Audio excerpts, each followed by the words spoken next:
I'll refer to the director on that one. Mr. Garbett, can you please answer that? Through you, Chair, I'd have to take that on notice and find out. I suspect they are under the control of Main Roads WA rather than the city, but I'll make inquiries and we'll provide that as a written answer to the lady directly and also back to the next meeting.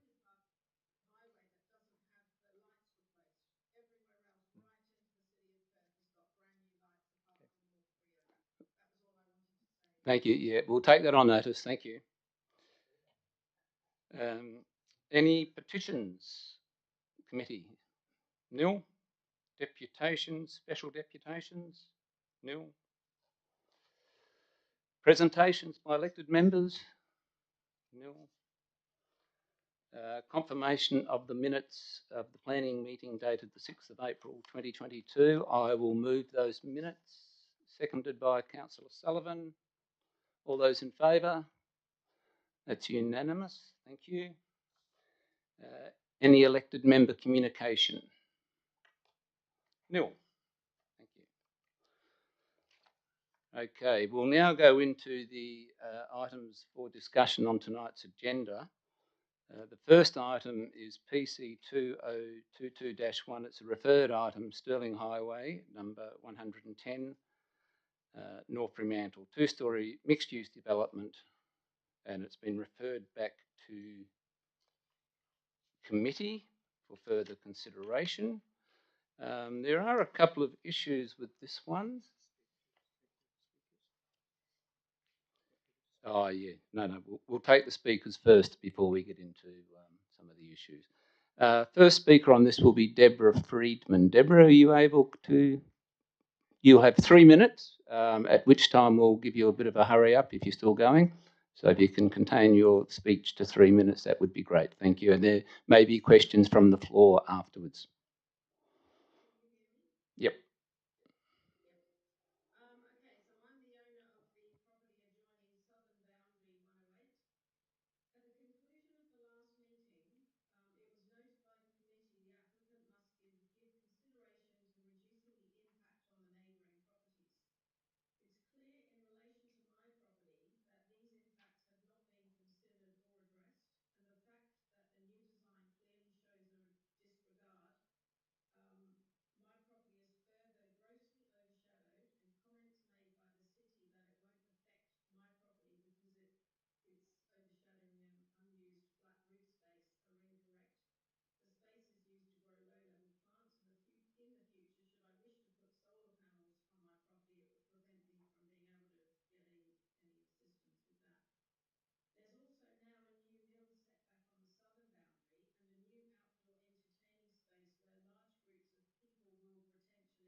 Thank you, Deborah. We'll take those comments on board when we consider the item.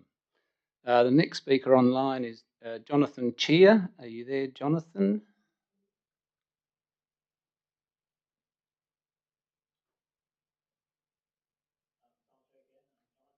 Jonathan, okay. You have 3 minutes, Jonathan. So, and you may get some questions. Oh, before we go, was there any questions of Deborah?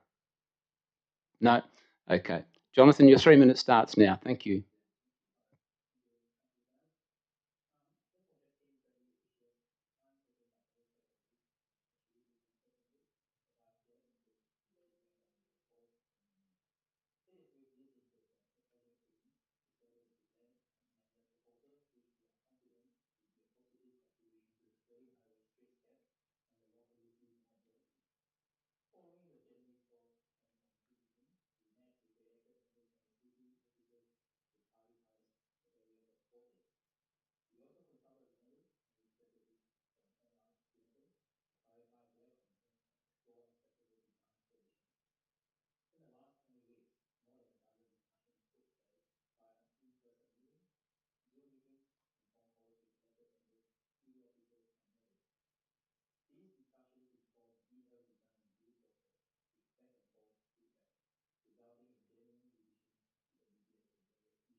Thank you, Jonathan.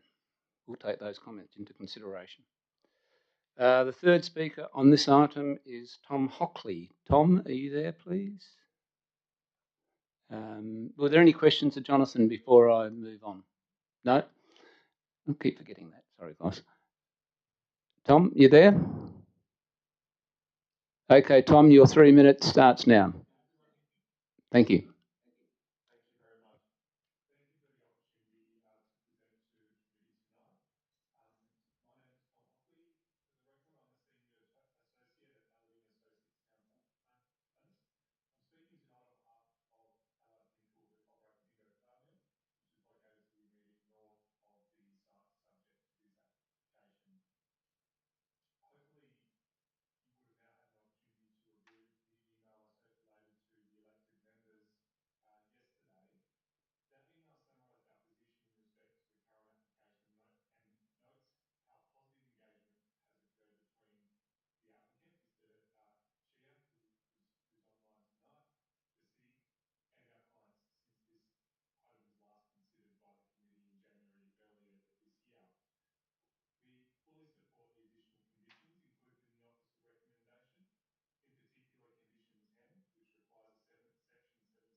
Thanks, Tom. I'll just see if there's any questions from the floor. Any councillors wish to ask any questions?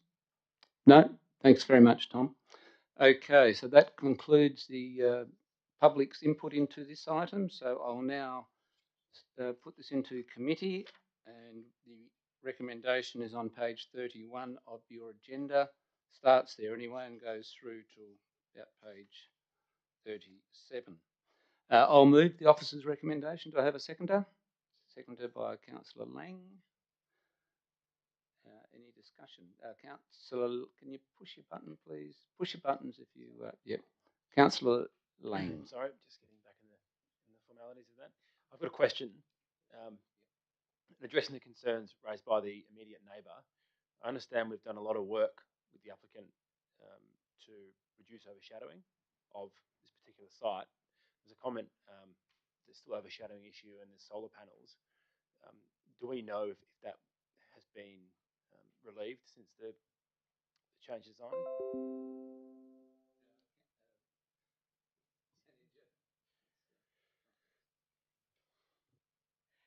Thank you. Through you, Chair. The applicant has done a lot of work in this regard, and they've had a lot of consideration for both the neighbour on Leslie and Stirling Highway. And the changes to the design, notwithstanding that officers recommended approval before, noting that the overshadowing was acceptable at that point, they've actually improved the situation incrementally as they've gone through that design work. We obviously can't make decisions based on people potentially installing solar panels either. So while you can sort of consider it as a potential item coming up, the areas being overshadowed are not significant, and the shadow being thrown at that winter solstice is the worst case scenario. So at different points in the year, that roof space will get more sunlight. And the applicant's done quite well to articulate their building and try and reduce how much of that neighbouring property is affected. Is that all, Councillor Lang? Yep. Yep. Okay. Councillor Thompson.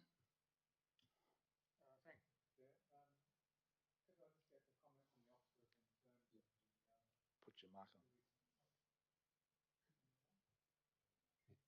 Can I just get a comment from the officers in relation to the request for a traffic management plan to be implemented? Officers haven't recommended one in this instance, just given the scale of the development, and there is a shortfall of parking on site, but it is quite small. The parking on site as well, there's no physical barrier between the pharmacy and the resident car parking, so there is no real reason other than potentially signage that means the residents couldn't park in the bays after hours. It wouldn't be something that would probably be the end of the world if a condition was imposed, but there would be minimal measures in there. It'd be quite a straightforward thing for the applicant to provide, possibly just not necessary in this instance. Just a further up question, Mr. Yep. Chair.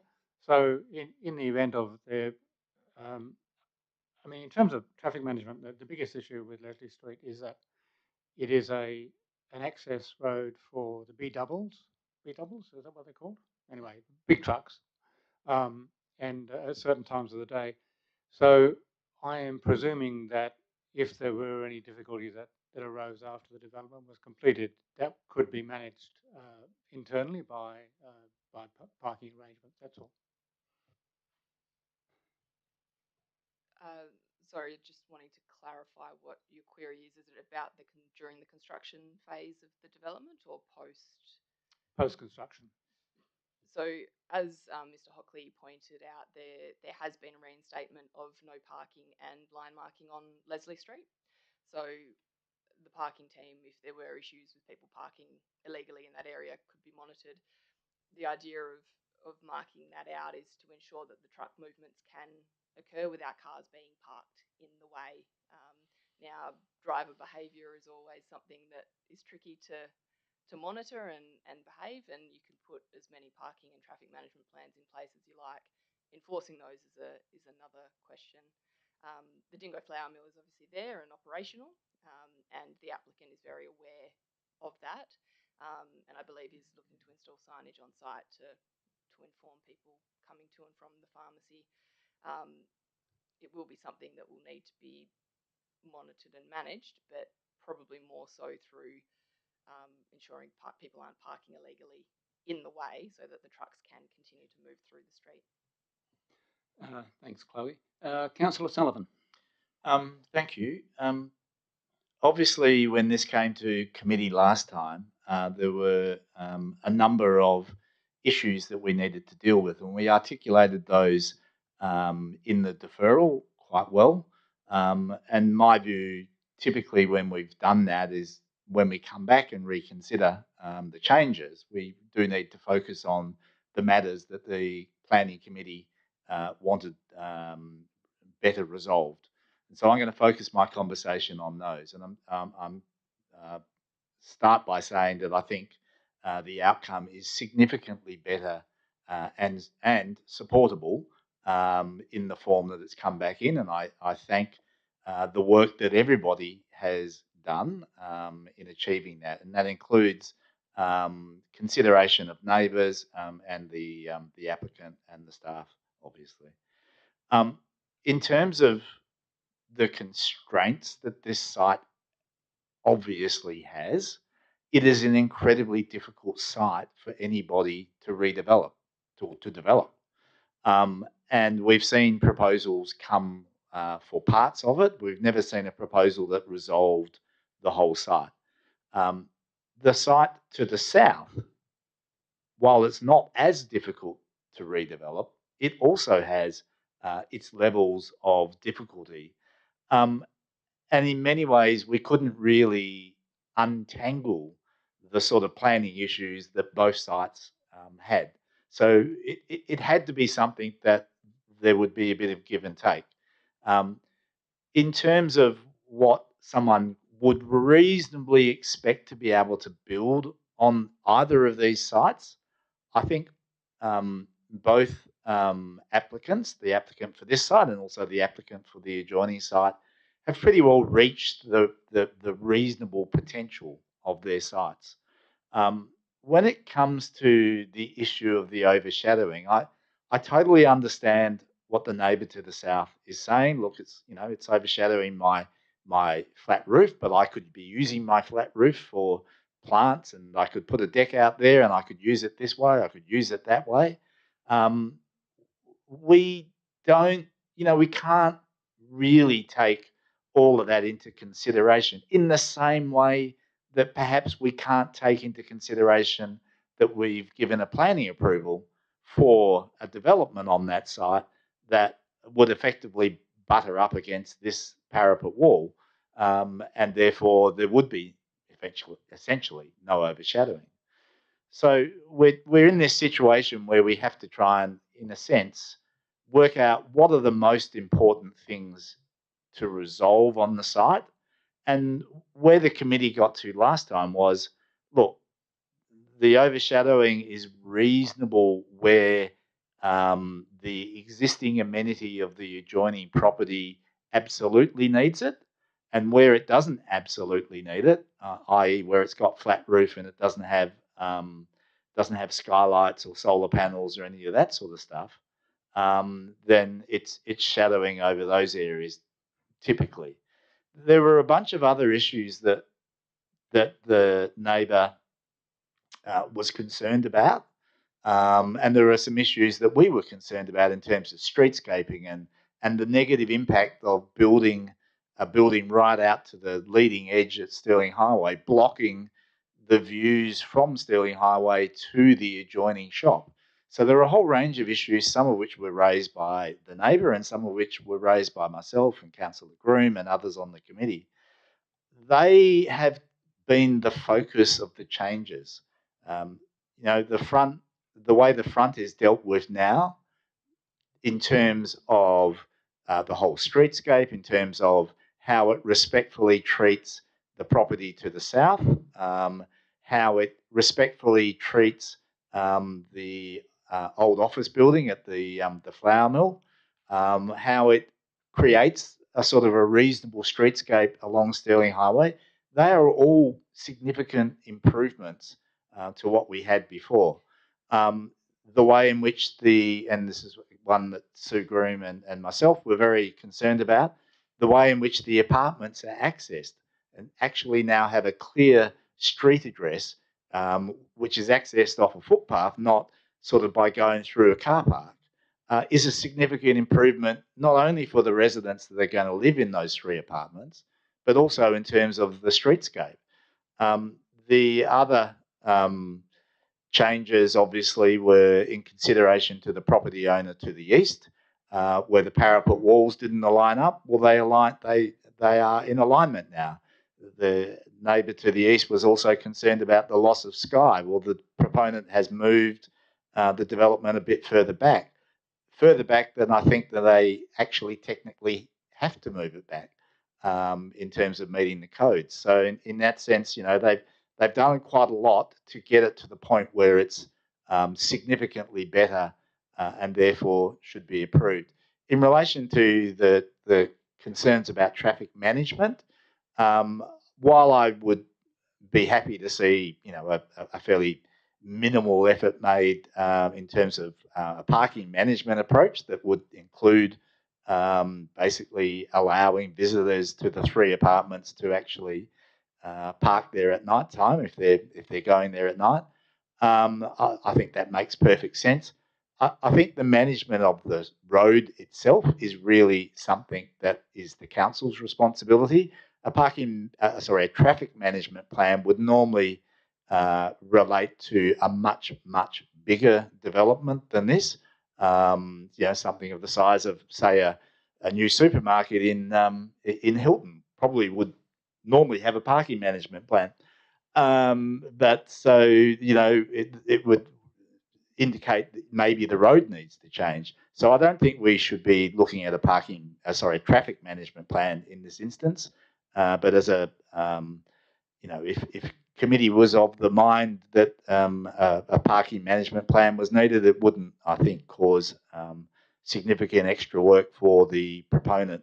The only thing that was raised by the neighbour to the south that did raise a little bit of concern to me is the sort of soundproofing of the boundary wall between the outdoor apartment space and the property to the south.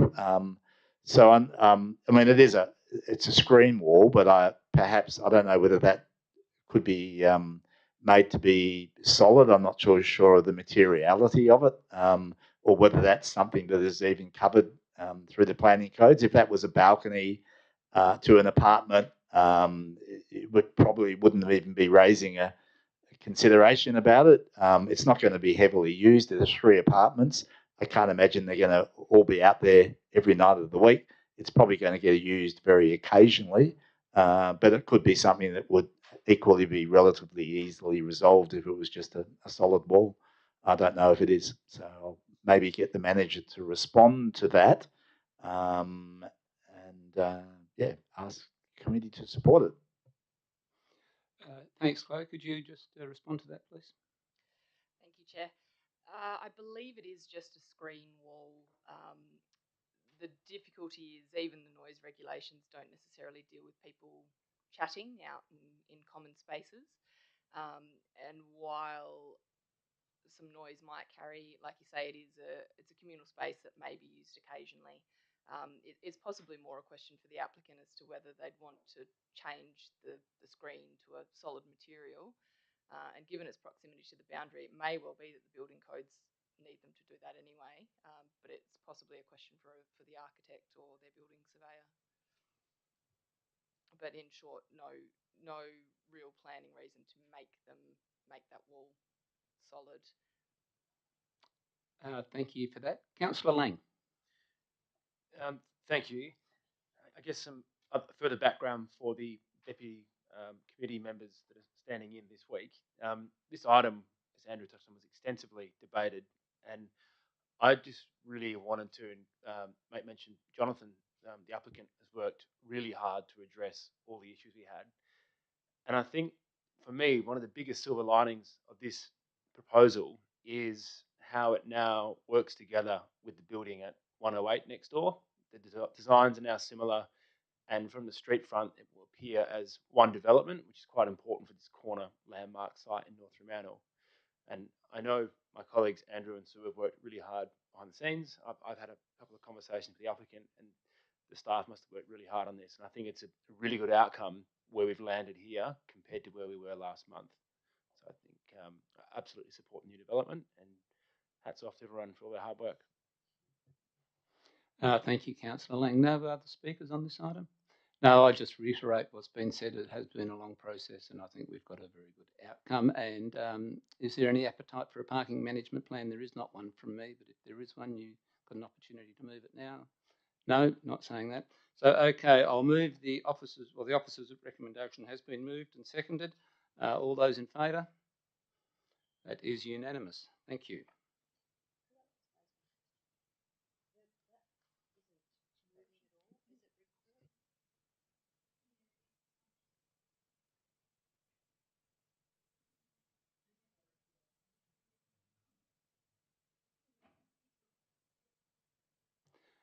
Thank you for that. Okay, we now move to item PC 222-2.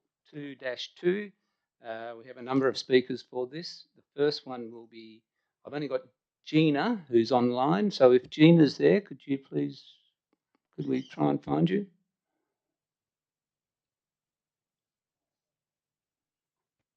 Can you hear me? Gina, yeah, we got a face for this one at all? We got a face for this one? No? No. Oh, okay, all right. Okay, Gina, I think you may know the drill. You have 3 minutes to speak on this item, and you can start now. Thank you.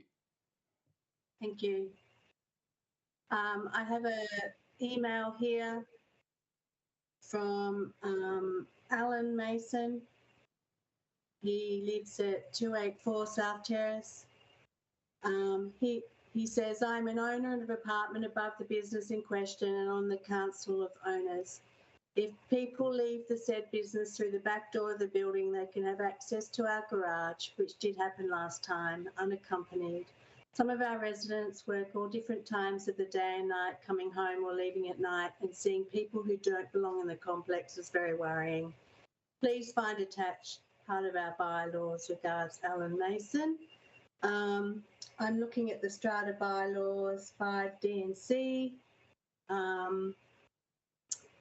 So D is for any illegal, immoral, the property or occupier of a commercial lot does not use or allow a commercial lot to be used. D, for any illegal, immoral, noxious, dangerous or offensive purpose, actively or occupation, or C, in an excessively noisy, noxious or offensive manner that causes nuisance or disturbance to the owners or occupiers of adjoining properties, including other lots within the scheme. Also, I have an email from Sarah Davis. My name is Sarah Davis. I'm a young female resident of South Fremantle. I work in hospitality venues in South Fremantle and across Fremantle. I have friends who work and socialise in many venues and understand the current and past culture of those locations. I'm a strong advocate for safety for women who work and socialise at all venues in the Fremantle community. I also work voluntarily in the community South Freo Corner Pocket, North Freo Social Club, Women's Way Forward and others. I'm very well acquainted with the lifestyle that our young people experience, and although I'm in my 30s, I understand the concerns of younger women and openly advocate for their safety and feeling of security for them to live the way they wish to. On October 13, 2021, I was in the beer garden with friends at Percy Flint's across the road from the business at 2/284 South Terrace. Percy Flint's courtyard is also a direct neighbour to existing sex services provider Ada Rose at 205 South Terrace. Also on the same intersection and within metres of all these businesses is Popular, the local hotel. My friends and I were surprised to see a group of 5 bikies in the Percy Flint's courtyard. Bikies do not normally frequent venues in South Fremantle. I understand why they were there shortly after. However, when they went to Koyuki Sakura, and then to Ada Rose, and then back to Koyuki, and again back to Ada Rose. The men were discussing over a beer at the bar how convenient it is to have two establishments and two pubs so close to each other, and how they would have to come back to the area. Percy Flint's and also the local are very popular hangouts for our younger community members, others including women, trans, families, people who are older than me, generally a very broad cross-section of a very accepting and progressive community. Myself and my friends feel very safe in these venues currently. However, this will change if people like the group of bikies described above or those seeking sexual services come and hang out at our safe spaces. It will be very much change the atmosphere and dynamic of our neighbourhood and change our perceptions of safety in our own community. I ask you to please refuse the application for this business to reopen. It is not the right location, being so close to our young hangouts and in an apartment building where single women and young children live, and it will attract a different demographic to the area that will change the essence of South Fremantle forever. Warm regards, Sarah Davis, South Street, South Fremantle. Thank you, Gina. By the way, I think all elected members actually did get a copy of that email, but thank you for reciting it again. Your 3 minutes is well and truly up, so I'm afraid we're going to move on. Thank you. Right, the next speakers are in person on this item. First one, Lisa Barnes. Lisa, could you please make your way to the podium there? I don't know if there's a microphone or not. Yeah, there is. Thank you. Testing. Is that working? Hi, my name is Lisa Barnes. Is that okay? My name is Lisa Barnes and I'm the co-convener of South Fremantle Precinct. Gina is the other co-convener who was speaking on behalf of our members who couldn't be here tonight. South Fremantle Precinct has 3,700 members. Most of those are active. I personally live 30 metres from the premises that's under discussion tonight. We have evidence that this premises is being used as for restricted use. We have evidence from a vulnerable man who lives in South Fremantle who was at the premises when the State Administrative Tribunal was having an on-site meeting there and gave his account of what had happened to him inside the premises to member Povey at the State Administrative Tribunal. We also have statements from the business owner next door at Off the Vine, where they're hearing sex noises through the paper-thin walls. We have a lady who texted the business asking for a price list, and she got a price list and also a bunch of photos of explicit photos of women. I've searched the phone number that was on the business card when these issues first started happening, and I've put a whole bunch of explicit images at the back of the document which were available when you search that phone number. Clearly this business is not operating as a massage parlour and it is providing restricted services. The strata rules contravene restricted services and illegal activity happening at this in the apartment building, and it is posing a risk to the residents by having strange men walking around a secure car parking complex after they've left the premises. Parking in South Fremantle is already tight. I'm not going to discuss that. You guys already know that. It's not appropriate for a restricted use to be happening in a high density residential area with single women, mothers, elderly, and if the state had a containment policy in place, that would certainly restrict this stuff from happening. This premises and the location directly opposite another brothel would essentially and dynamically change the vibe of South Fremantle, which in itself is a planning issue. It is going to impact the amenity of the locality and it will change that forever. I'm concerned personally about the safety of our women and children by having different types of people going into our venues. It will change the way that our women, the safety that our women feel, and it will turn South Fremantle into a sex nation. Yeah, that's pretty much it. Thank you very much. Oh, I just wanted to say as well that a vulnerable member of the community and the women who work in the business next door to this premises The women next door have had people knocking on their door asking for money so that the people can upcycle their experience in this business. I don't think that it's appropriate for a business that has women working for it exclusively to have this level of risk. And I ask in this instance that you decline, refute the application. Thank you. Thank you, Lisa. Are there any questions of Lisa before she sits down? No? Thanks very much. The next speaker is Liz Poulton. Thank you, Liz. You know the drill, 3 minutes. Thank I know you. the drill. Is that sound? Is that good? Hi. So I'm Liz Poulton. I run an advocacy group, Women's Way Forward. We advocate for the health, safety and wellbeing of women and children in Fremantle. We also have other groups that we're connected to through across Perth, Western Australia and Australia. And we step in and we try and be as diplomatic and discreet as we can. We've stepped into other issues. A music venue was tagged last year. We stepped in and we did some advocacy work to support the people involved. In this regards, I'm actually living in South Fremantle, so this is really coming quite close to my heart. But here it says that the proposed shop could make a positive contribution to the mixed-use zone, complementing existing uses and adding vitality to the centre. The mixed shop is a health problem. They do not practice safe health procedure. The business across the road, she has an industrial laundry, she has showers, she has a very, very strict code that she adapted to COVID procedures. Down here, it's been suggested that the applicant can work for 12 months and show that they are a genuine massage business and that their impact on the community in regards to parking is not significant. We don't know the applicant.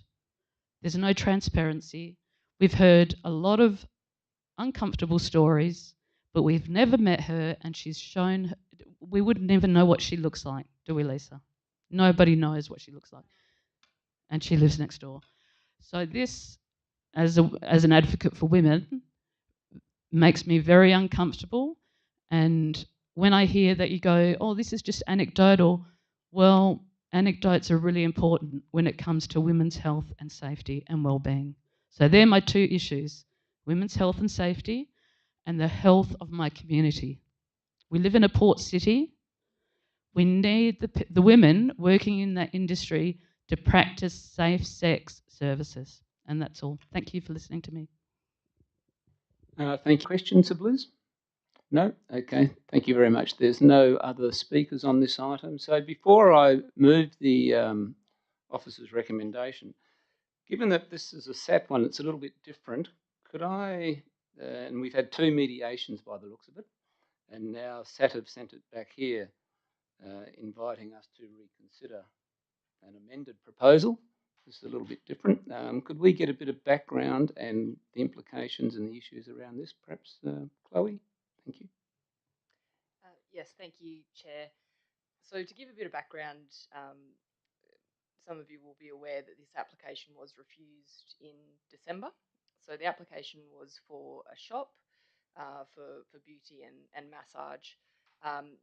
It was a retrospective application. The proposal started operating without planning approval.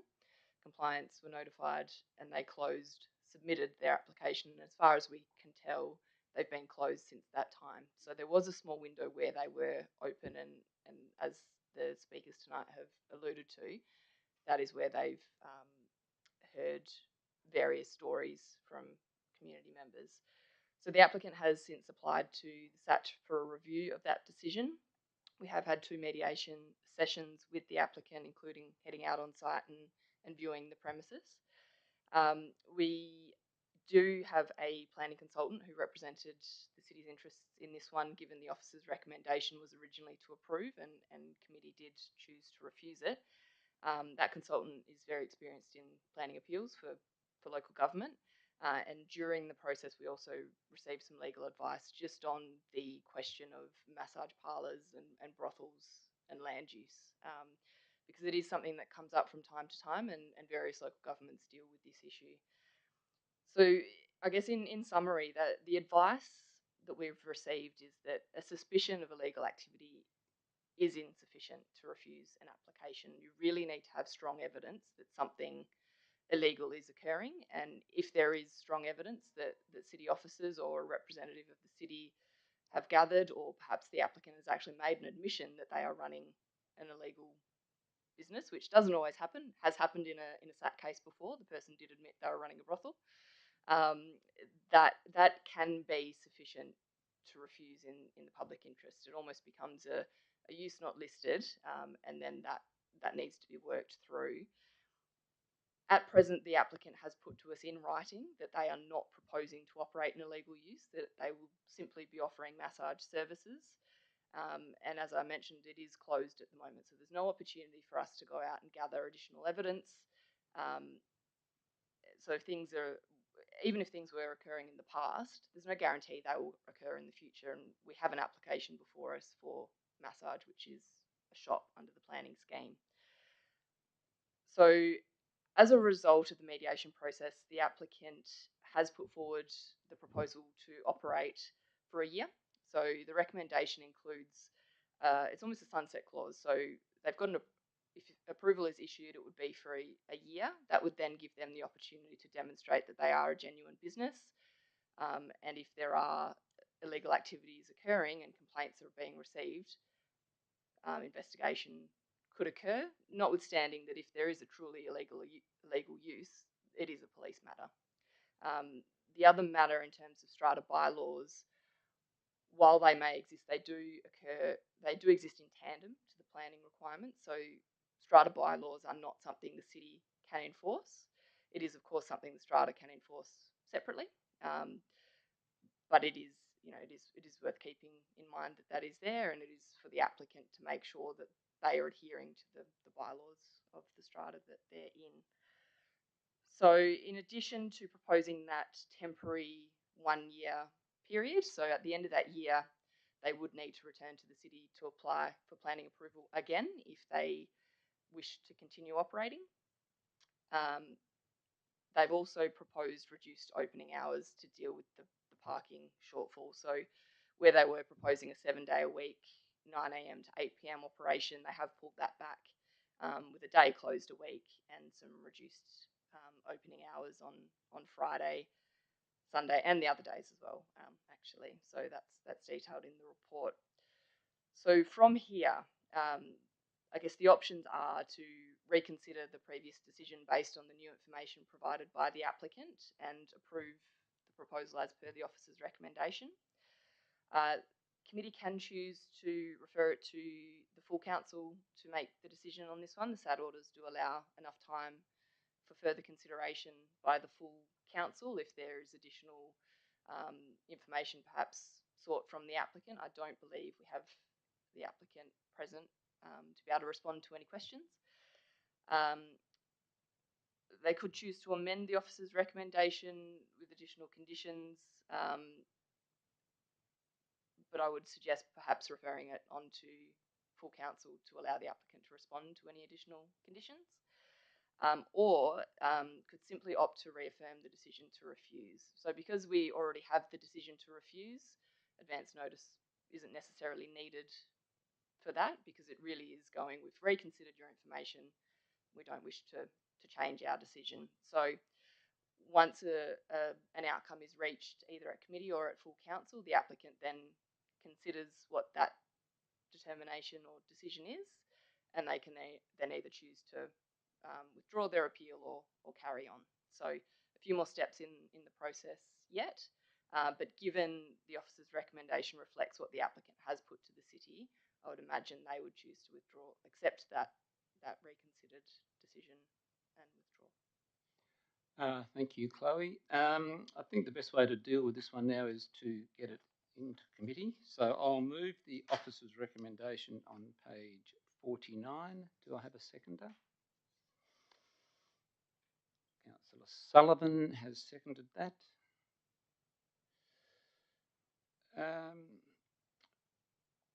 All right. If we, yeah, push your button, please. Yep. Thank you. Councillor Archibald, yes. Thank you. Yes, I just wanted to ask a couple of questions before we got into more discussion. There was one other little point was in the documentation somewhere, and I should have written down where I read it. I noticed that the applicant stated that the council officers had told them that they didn't need planning approval and therefore they just went ahead with it. Is that likely to be the case? I couldn't answer that here and now. There may well have been a miscommunication with the applicant. There's been a few people involved in this one, being a builder doing a fit out, without knowing the exact scenario and who spoke to who when. It's difficult to answer. Okay, I guess I'm just a bit. I sort of feel like the applicant's not here at a time when we could obviously have better option to ask questions, and it all just seems a little bit vague. I also wanted to ask, I mean, one of the concerns, and I know that this isn't very easy in planning terms, but how do we control how much of something we have in certain areas? Now, obviously, one operation has been there and lived very happily for the last whatever number of years it's been because of the way they manage the premises. And there's only one of them, and so it's not an issue. And so I just want to ask the question in terms of planning. I mean, I kind of feel like the second, the third, the fourth, how do we control that kind of thing? If that's the sort of land use we don't want to necessarily encourage when we've already got a land use, commercial land use that we're encouraging people coming to have a drink and enjoying themselves and all that sort of stuff. So it's a very different kind of activity. Thank you, Councillor Archibald. Do you want me to respond to that? The Director is going to respond to that. Thank you. Through you, Chair. Yes, Councillor Archibald. It's a challenging question because, as the manager referred to, there is quite a lot of planning case law around the issue of how do you deal with something that is an illegal activity under other legislation through the planning system. And use of premises for the purposes of prostitution is an illegal activity in WA. In simple terms, that would strongly suggest that it would not be appropriate to grant planning approval for such a use if someone applied for planning approval for that use, because it would not be in the public interest. And there's considerable case law that and previous decisions of the tribunal that kind of back up that assessment. So in a sense, the question of how many uses that, if they are illegal uses, should you approve is almost a moot point, because the strong suggestion of from case law is you shouldn't be approving any of them. The other issue here is, of course, there is an existing premises which is pretty common knowledge have been there a long time and operate that do not have planning approval, but in essence are tolerated and are tolerated under different legislative frameworks, including the planning system. And the kind of basis for that, speaking from a planning point of view, is that use, to my knowledge, has not often the basis for investigating something under the planning legislation that may or may, to verify does it have planning approval or not, is often triggered by complaints or triggered by other evidence that the activity is causing harm to the amenity of the area, or whether that be through noise, through impacts on residential neighbours, whether it be through major parking problems it might be causing, environmental pollution, whatever it might be. But there's often a trigger that we don't go around looking for breaches of planning control just for the sake of looking for breaches of planning control. We say, is there a genuine planning issue that is where harm is being caused by this activity? And that's sort of not been the case with the existing land use. So for that reason, it's not been, as I say, effectively it's been tolerated, and we've not sought to investigate that from a planning point of view. Sorry, Perhaps I just should clarify. The question was really focusing as much about a land use that you don't want, the land use may be massage parlour, exactly as it's applied for.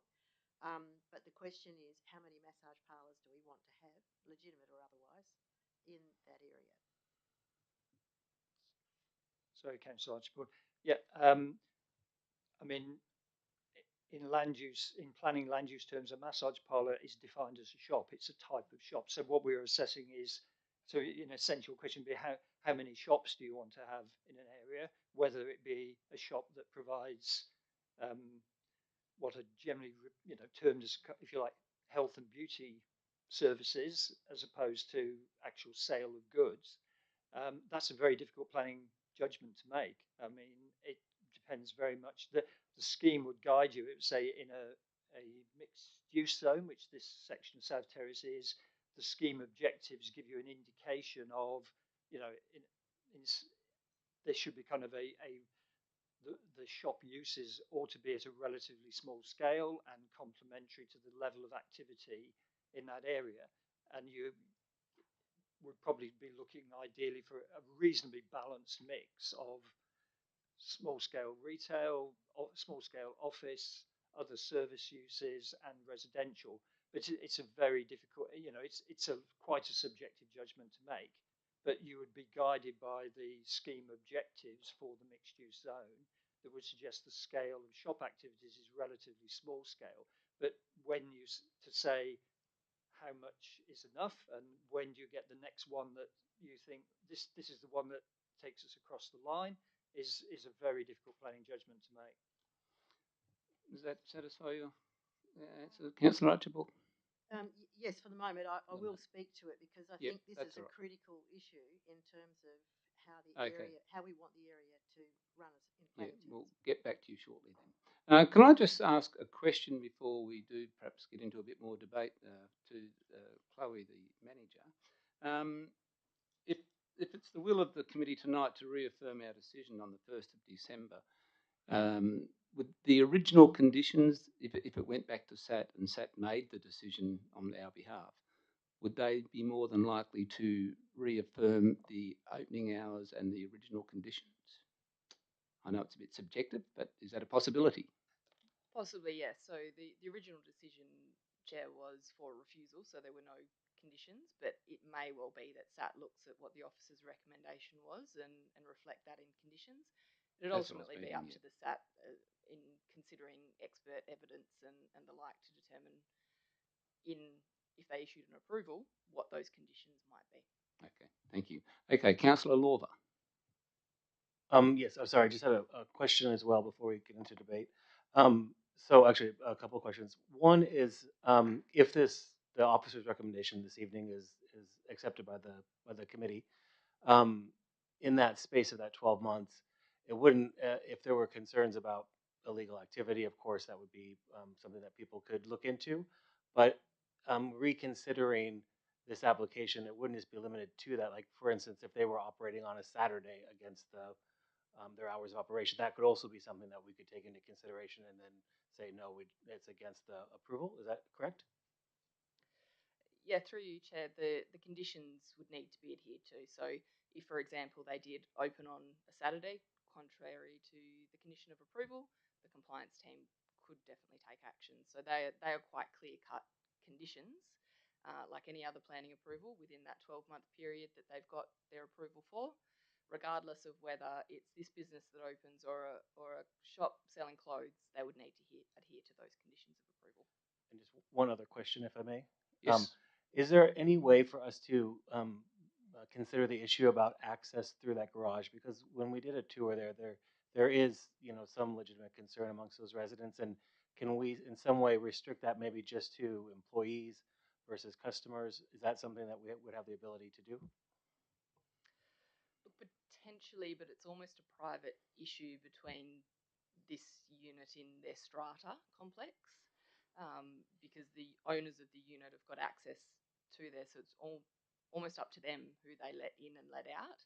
It might be that you request a management plan that requires people use the front entrance as a suggestion. I don't think the operators, if they are genuine about being a massage, I don't think there'd be any issue with them directing people to use the front door to access.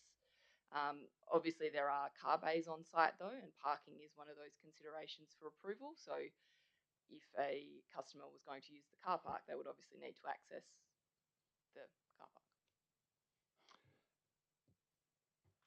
Thank you. Any further questions before we actually have a bit of a chat about this one? No, no further questions. Sorry, no, we've finished debate on this.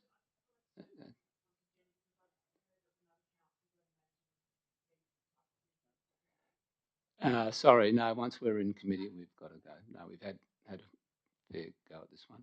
All right, is anybody wishing to speak on this item? If you are, please push your button. Councillor Sullivan. Thank you. And I, even now, still don't know which is the right way to go. But what I'll start off by saying, probably, presiding member, some degree of flexibility in the debate might be required tonight. Otherwise, we'll end up with something that we just send up to full council, and we'll have to start all over again in 3 weeks' time. The first thing I want to say is obviously I did attend mediation, and mediation is a confidential process. And so nothing that occurred in mediation is able to be brought into the chamber for consideration, really. So I really have to base my comments on my views about the situation. The next thing I wanted to say is that it's a really difficult one for staff, because at no stage has the applicant indicated anything other than they are running a traditional therapeutic massage service. They have denied categorically that there is any illegal activity, any services of a sexual nature happening on this establishment. So the officers have dealt with it on the basis of the information that's come forward. The only difference between this and so in a normal situation where someone applied for this activity, I'm pretty confident the planning approval would have been exactly as was recommended, and probably would have just gone through committee unnoticed. So the only difference between a normal situation and this one is that it was a retrospective approval. And of course, we had some information at the time, anecdotal at the time, that it was operating, offering those illegal services.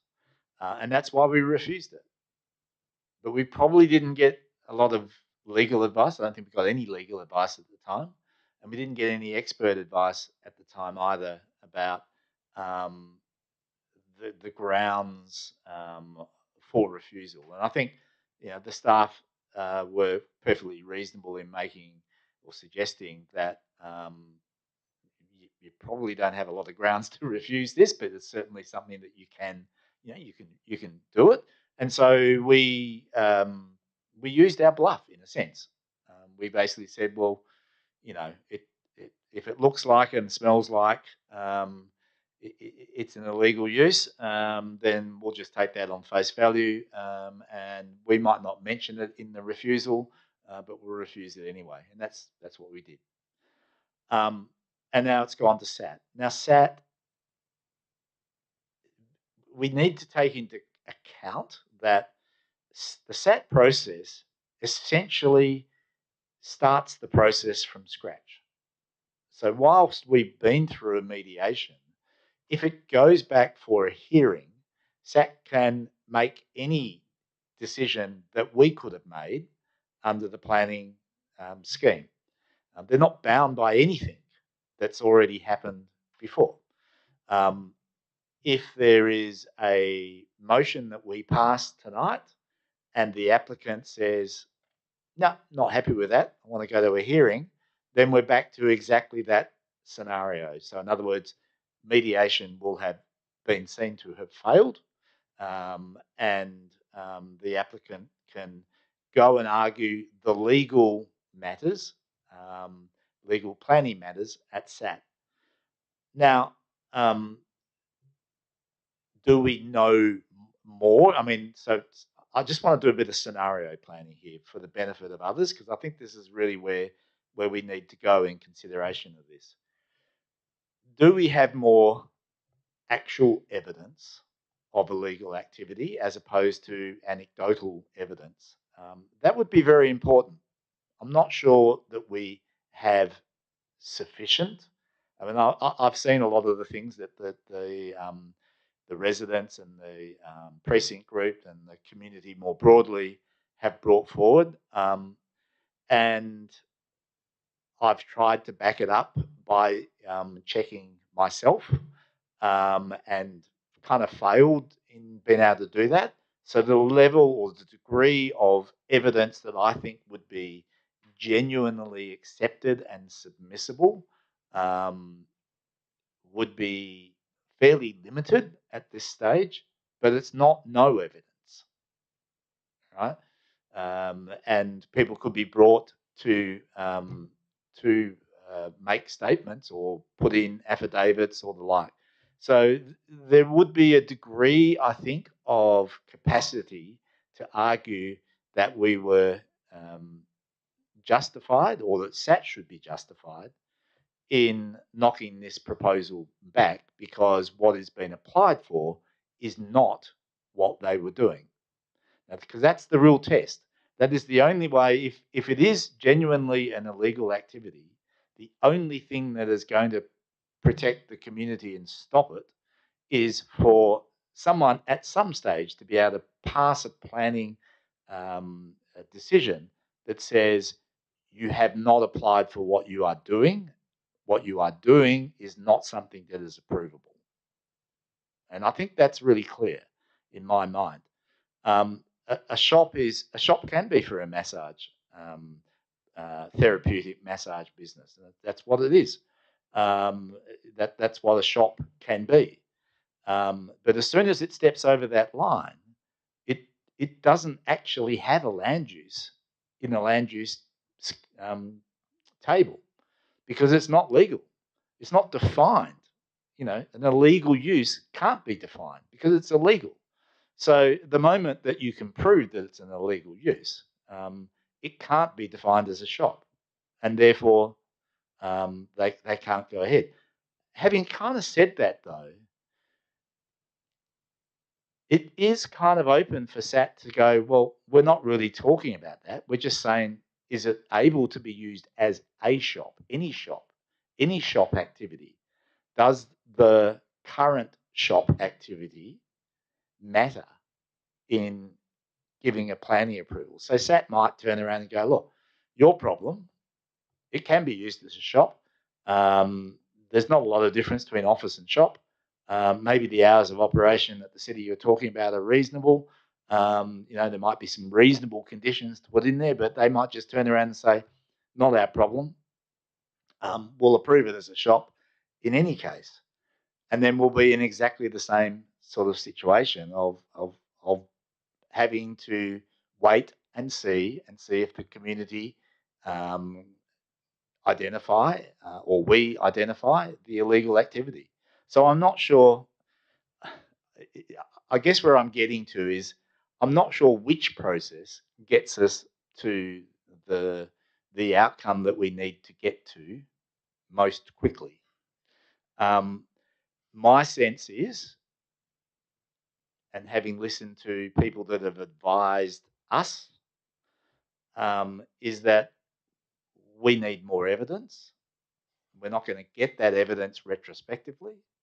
And that is why the recommendation, I think, is to approve the notion that it can be used as a shop, but only approve that for a year, I guess, in the sense that we're not really sure whether the current or the previous use is actually a shop use, and that will allow us to determine over a course of a year whether it is or it isn't.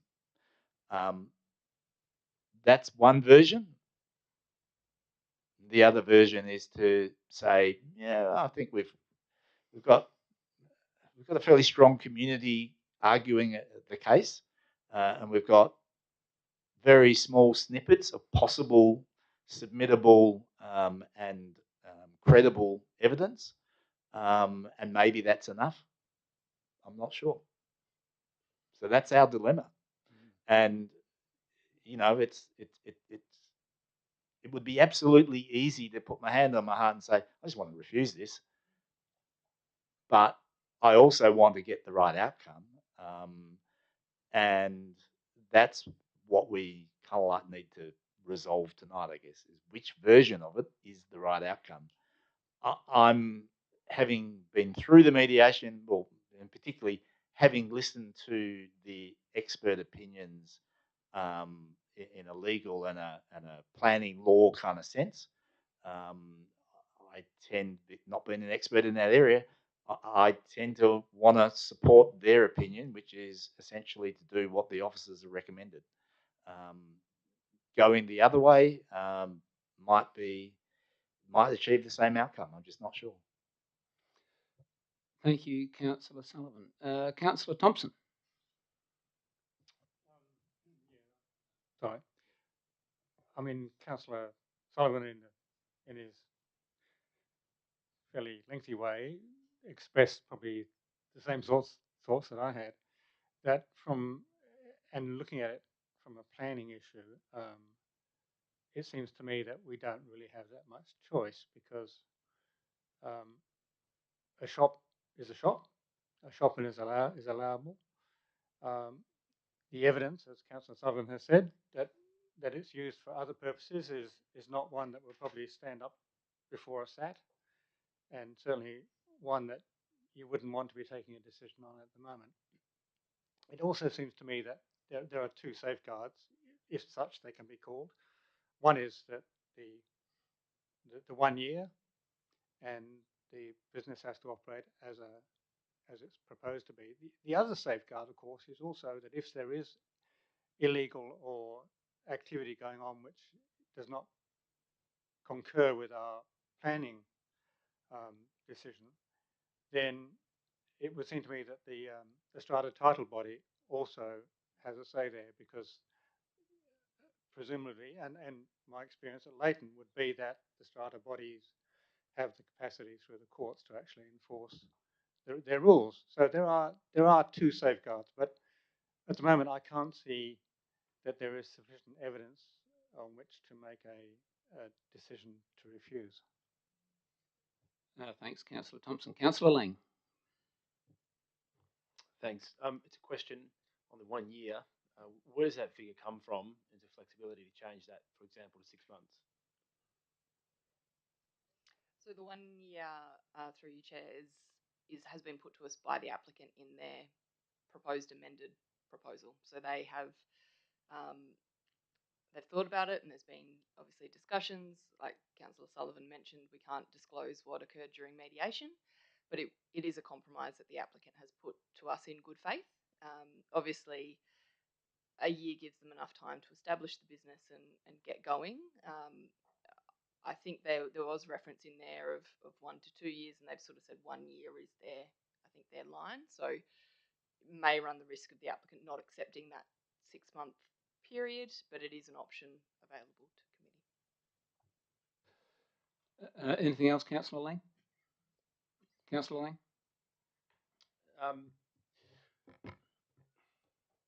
I've listened to the debate and the points raised by Councillor Sullivan, and initially when I walked in the room, was pretty keen just to keep my decision from December, but the logic and the argument put forward by Councillor Sullivan does make a lot of sense.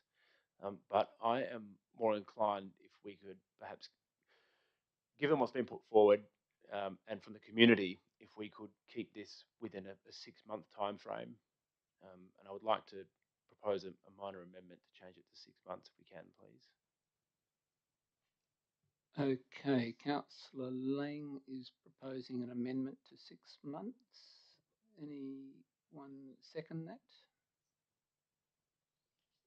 No. Sorry, that's failed. Councillor Lawby, you had your thing on a minute ago. Yes, I do. Thank you, Chair. I too was part of the SAT proceedings, and as Councillor Sullivan said, we really can't talk about what happens in SAT proceedings, much like clubs. Um, Never mind. I do want to thank the community for their efforts on this. It's been really uh, eye-opening for me to see the community kind of rally around and try to achieve an outcome on this that keeps the South Frio area their home as it is. I just want to say that any decision by the SAT probably would not be time limited. It would be permanent. And, and as it was said earlier, it could be pretty much anything. So it could be the original hours of operation and an outcome that we as a council and as a community don't want. So it would, in essence, the time limit of 12 months is really gives us some agency over what is happening in our own community.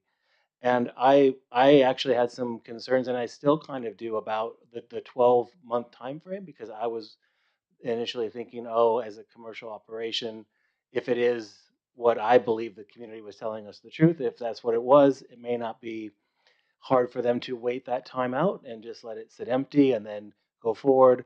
But if this is not used as a shop for their 12 months, we would also have the ability to say, well, then we don't need to continue the use as a shop. So they'll actually have to use it as a shop for these 12 months and use it in good faith and in line with the conditions in there. That's my understanding. And that then gives us the ability to consider at any point in time over these 12 months whether that use will continue. So I think the conditions put forward by the applicant give us the best ability to control our own future of our community. So I'm really inclined to support what's been put forward. Thanks, Councillor Law. Councillor Archibald. Thank you. Yes, look, I mean, this was my dilemma, and I'm sorry my question wasn't simple and straightforward and took you down a bit of a rabbit hole, but I wanted it to be clear in this forum, particularly for the public, that the whole issue of controlling land use and what actually happens is often very difficult. I would like, given what was said by Councillor Sullivan and Councillor Lang about the time frame, I would like this to go to council for a final sign-off, because in that interim we might be able to explore a couple of the other issues that were kicking around. And because I do agree in planning terms, I think this is, I like the others, read it, thought we're stuck between a rock and a hard place here. And so if there is any kind of evidence, anecdotal or otherwise, in the interim that can be somewhat substantiated, then that can come forward, and we could also just perhaps get a bit of clarity on the legal framework that sits around it, and even consider the 6-month issue if that's something that comes up again. So for those reasons, I'd like to ask that the officer's recommendation, if supported, does go on to council for final sign-off.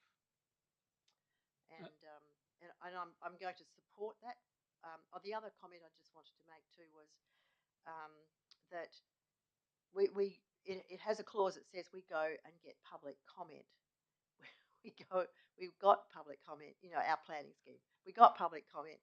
We got overwhelming feedback that nobody wanted it, and I kind of feel very frustrated by the process that we have a specific land use which we don't want to perpetuate.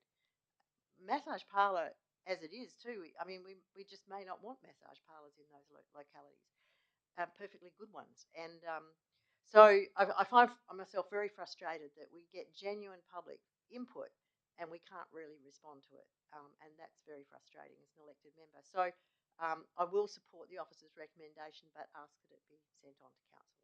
Thank you. Thanks, Councillor Archibald. Yes, this is one that you're damned if you do and you're damned if you don't. I think we'd all prefer to don't, but I think we understand, perhaps the community don't understand some of the implications behind all this planning stuff. We struggle ourselves. But no more debate on this one. Everyone's spoken. So the officer's recommendation has been moved and seconded. All those in favour?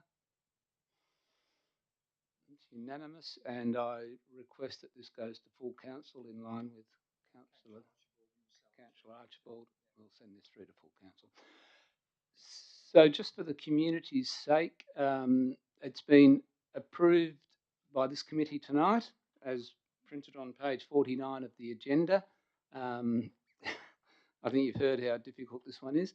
It is going to full council on the 25th of May, so 3 weeks tonight it will go to the full hearing. And so keep up your good work, and we hope to hear from you prior to that meeting. Thank you. Councillor. Yes, Councillor Lawler. Sorry, Councillor Graham. Would it be appropriate for me to flag that I would, seeing as this is going to full council, a possible amendment to deal with the access issue for clients and restrict that to only employees? And then also, as Councillor Lang, I would almost go the other way. If we're going to debate timeframes, I would like to see it extended to 2 years, because that would give me more. Yeah. That's something you can take up prior to the full council meeting. Work with the officers on that, and perhaps Councillor Lang. Okay, so that item is finished. Thank you. The next item is Scott Street, number 26, item PC 20223. Yeah, can I just check, is there a Gary Lowe online? No, okay. All right, our first speaker on, thank you to Liz and Lisa as they depart the chamber. Our first speaker on this item, 26 Scott Street, Jill Courtney. Jill, can you please, you have 3 minutes, and then you may get some questions if the committee so think. So your time starts now. Thank you. Thank you. I'm Jill Courtney. My partner Gary Lowe and I are the owners of number 23 Wardy Street. Our property adjoins the northern boundary, that is the rear boundary of 26 Scott Street. Firstly, I would like to discuss the outbuilding at the rear of the property listed as a shed. The plans show that a section of the existing fence is to be removed and replaced with the big brick wall, which forms part of the shed. The existing boundary fence is consistent across 10 adjoining properties from number 13 to 31 Wardy Street and is a sufficient fence. Changing the boundary fencing materials would create an inconsistent and unpleasant aesthetic for myself and the other owners of the laneway, and would also require the removal and destruction of the garden beds on my side of the existing boundary fence. For the above reasons, I object to the existing fence being removed. A reasonable solution would be for the shed to be constructed within the property of 26 Scott Street on the inside of the existing boundary fence. This is consistent with numbers 20, 22, 24 and 30 Scott Street, where the outbuildings have been constructed, leaving the existing boundary fence intact. If council approves the variation to the required 1 metre setback on the rear boundary, then it is my request that the shed be built within the boundary of 26 Scott Street. During the construction phase, this would also maintain the security of my property and those of my adjoining neighbours in Wardy Street. Secondly, I would like to discuss the construction process of the shed in conjunction with the ownership of the Wardy Street laneway. The laneway is not public nor council property, but privately owned individually by the owners of properties 5 to 33 Wardy Street, those with odd-numbered housings. These property titles note that each owner owns the piece of land which forms the laneway directly at the rear of their house. In purchasing our properties, our contracts of sale state that we allow the residents of the other Wardy Street properties mentioned previously the ability to traverse each other's section of laneway for the purpose of accessing our own properties. There is no authority for any other person to access the laneway. As the property owner, I'm responsible for maintenance, upkeep, restoration works, repair of damage, public liability insurance, and any other costs associated with maintaining the section of laneway at the rear of my house. Therefore, I do not give permission for access to the section of the laneway at the rear of my house for the purpose of construction. My neighbours in these adjoining properties, along with the Wardy Street South Laneway Association Incorporated, are generally in support of this position. I would request that all construction works need to be carried out from within the boundaries of 26 Scott Street. And finally, council documents state that the boundary fence, once constructed, must be, and I'm quoting the documents, thereafter maintained to the satisfaction of the City of Fremantle. A laneway will attract unsavoury characters who may graffiti a big brick wall, and I would wonder how the owners of 26 Scott Street will be able to maintain and clear that wall without access to the laneway to do so.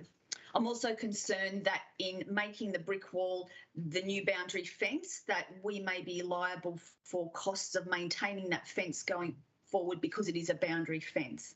So in summary, I request that the outbuilding be built within the confines of 26 Scott Street, leaving the existing boundary fence intact.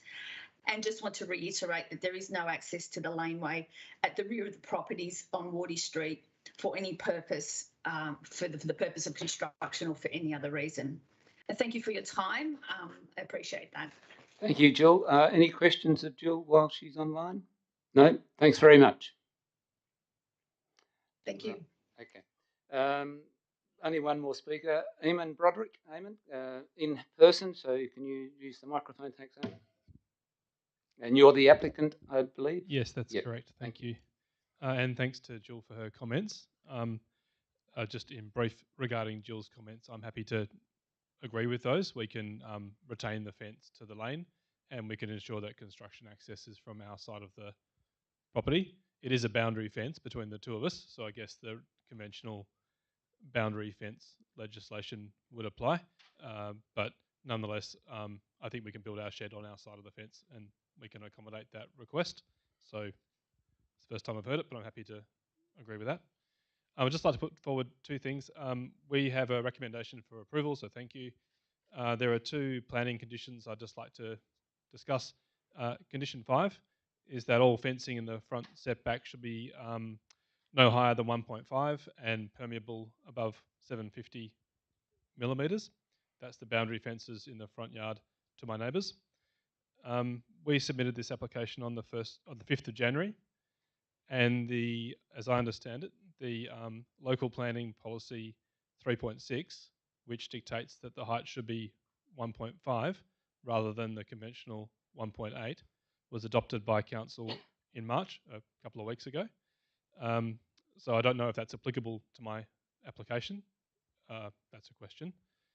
But in terms of the design, the fences were originally submitted at 2 metres. Based on email correspondence from the council, we reduced the height to 1.8 as requested, and we've done hit and miss brickwork in the walls on both sides, so there's holes in the brickwork every second course to achieve permeability, and so we believe we have complied with the requests of the council officers, and that we're in conformity with the fences local planning policy, which was in force at the time of application. So basically, we believe we're complying in regards to the fences left and right.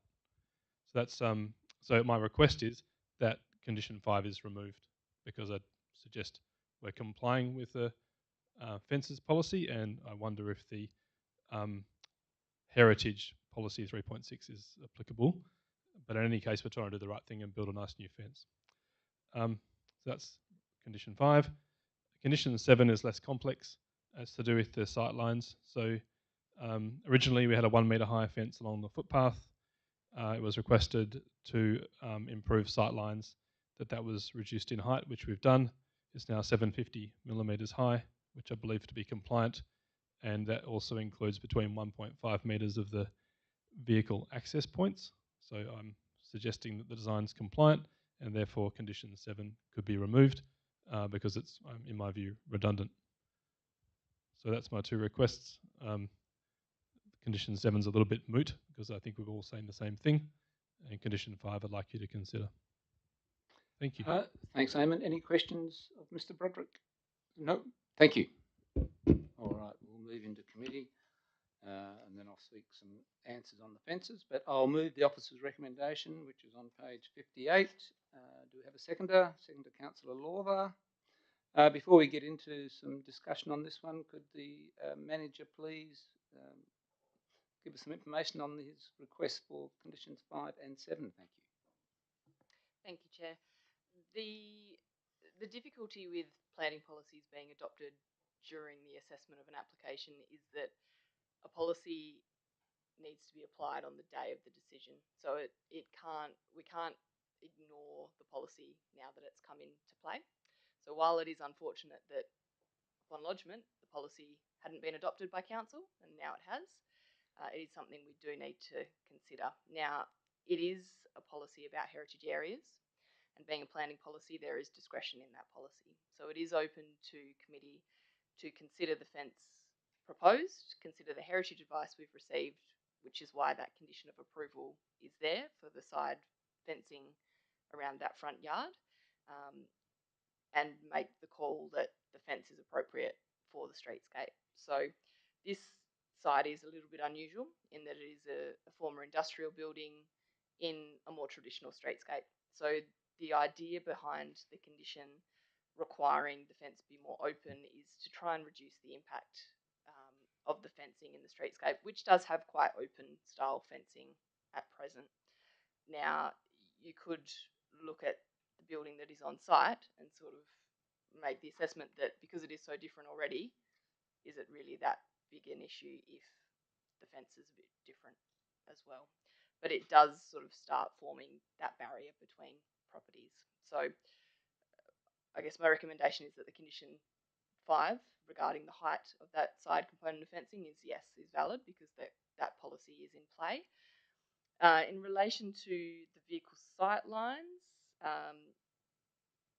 yes, the front fence has been reduced to 750, and there is now that separation with the edge of the carport. So I think that may be an error. So that condition looks to have been dealt with in the amended plans. So you're suggesting condition 7 could be deleted? Okay, all right then. Anybody wish to speak on this? Councillor Lorber. Just a question about the shed issue and those willingness to comply with it. Would that need to be a condition that's worked into this, or how would that be dealt with? It would probably depend, through you, Chair, as to how different the plans are. If it's a minor change, just to allow the boundary fence to stay in position and the shed to effectively be in the same spot, but the fence to sort of sit along the back, I don't think we'd need amended plans to deal with that because it would be such a minor change, and effectively the removal of the fence doesn't actually need planning approval, so keeping it consequently wouldn't need approval either. Thank you. Councillor Archibald, you had your button on, but you've turned it off. So, oh, okay. Turn off the mic, and the mic Right. wasn't meant to be on. You're away now. I just then. have You're a next question. in line. I just wanted to ask: was there any comment made by the neighbours on each side of the front fence area? Because I didn't recall seeing anything about that. I don't believe so. I think the majority of comments were around the use of the laneway at the rear. Councillor Sullivan, you had your button on as well. You're next. Thank you. I just want to deal with each issue individually. The issue of the parapet walls on the rear boundary are essentially what the approval would do would be quite a normal approval for any building that was built on the boundary. It's not a fence, it's a building. It requires development approval. The moment it goes is a wall of a building, or the moment it goes above a certain height, it becomes development. It's not dealt with by the Fences Act, it's dealt with as a development. And so the normal rules of the Fences Act don't apply. We don't, when we approve a parapet wall on a boundary, we don't normally get into the build, how's it going to be built? Is the person going to build it from their side, or is the person going to build it from the other side? That is because it's a building, and those conversations are between the two landowners, and there are mechanisms for dealing with that, I believe, through the building process. So I don't see the need to deal with the concerns as a planning matter, but having heard the applicant say that they're happy to build it on their side of the fence is probably all we realistically need to do in this situation. Otherwise, we start using the planning system to get into areas which it isn't designed to do, and so I'd be very careful not to do that. In terms of the side fences, I want to make the comment that I mean, I support our policy and I think it's right, but I also note quite strongly that this building is set a long way back, and it's an industrial building built in a street that has a lot of buildings which are much closer to the street. So I'm wondering whether there isn't a little bit of compromise here. The fence on the western side, where the barbecues and the like are, is set back about 2.4 metres from the street.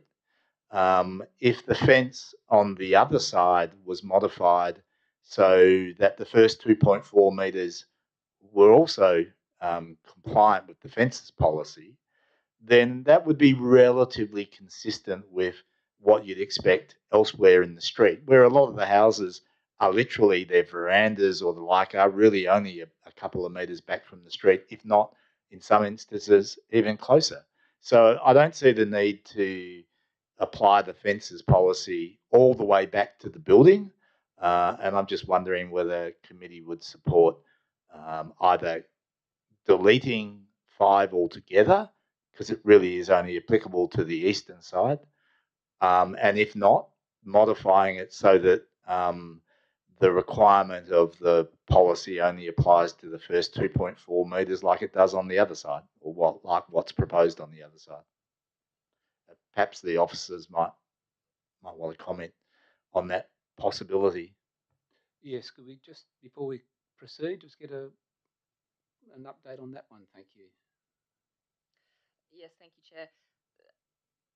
I guess the officer's recommendation is that the entire front setback fence should be amended, and our heritage team was quite strong on that. But there is discretion within the policy to require the fence be consistent with the streetscape. So it might well be that for the initial 2.5 metres that Councillor Sullivan mentioned, by amending the fence for that component only, that could be considered consistent with the streetscape. Looking at the plans, there are little elements in that front setback area that may need to be shifted potentially, but that could be dealt with, I'm sure, by the applicant in their amendments. The gas meter and the water meter in that location, and they would be below the sort of height, I would imagine.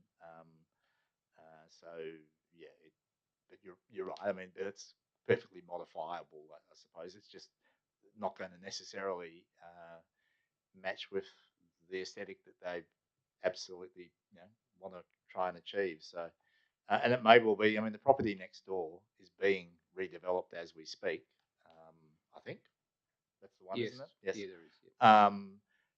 So they may want to come along with their own fence, which is completely different anyway. So it does seem to me that we could do one or the other. I'm not wedded to having to change to keep clause 5 in. So I'll wait and see what others say before we move some amendments. Councillor Thompson. Oh, just to be in response to Councillor Sullivan, I would prefer an amendment to the policy rather than disregarding it entirely. Thank you, Councillor Thompson. Any further discussion on this one before we perhaps move into amendments? Councillor Archibald, you need to push a button. Thank you. I was just going to say I am amenable to amending the front fence. Policy is policy in my view, and it can be amended. Sorry. But I do think there needs to be that balance about the setbacks of the other cottages on either side, as Councillor Sullivan said. So I'd be happy to look at an amendment that dealt with a bit of that. Thank you. Well, look, it appears the officers are recommending condition 7 be deleted. So, as Councillor Sullivan's moved that, do we have a seconder? We'll deal with this amendment. Councillor Thompson, any discussion on condition 7? No. All those in favour? Okay, condition 7 is deleted. Condition 5, Councillor Sullivan, would you like to move an amendment to condition 5? Well, the officers might have drafted one, but it would just be to modify it so that that condition only applies to the first, I think it's 2.4, might be 2.5 metres. Chloe? Yep.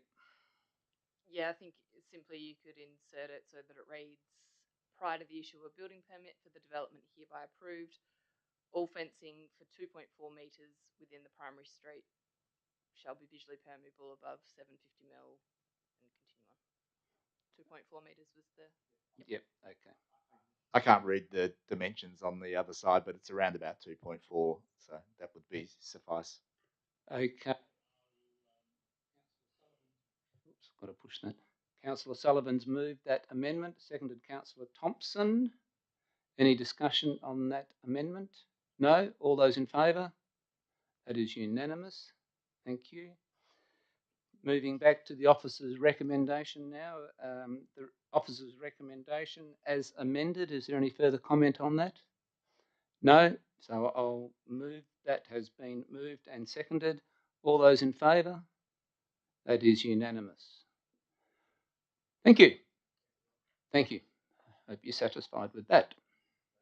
Just for the record, obviously we made some amendments on the run, but given the fact that no neighbour actually raised these matters and they are relatively minor, just for the record, I think it's fine for it not to go to full council.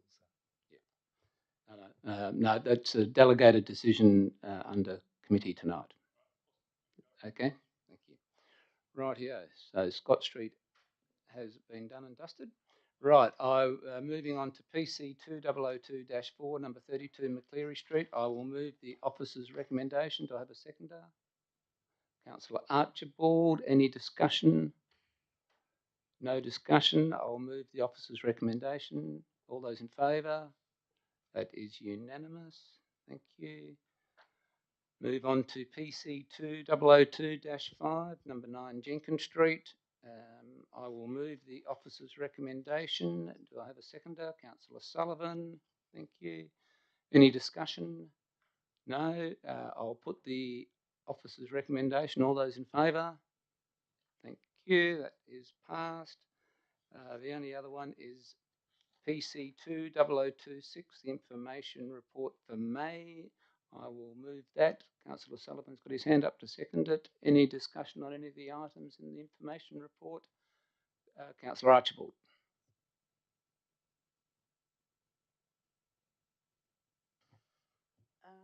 I just wanted to ask,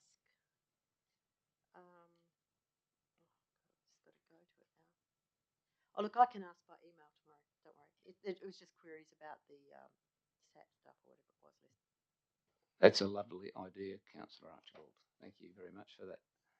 Okay, that brings us to conclusion all the information items.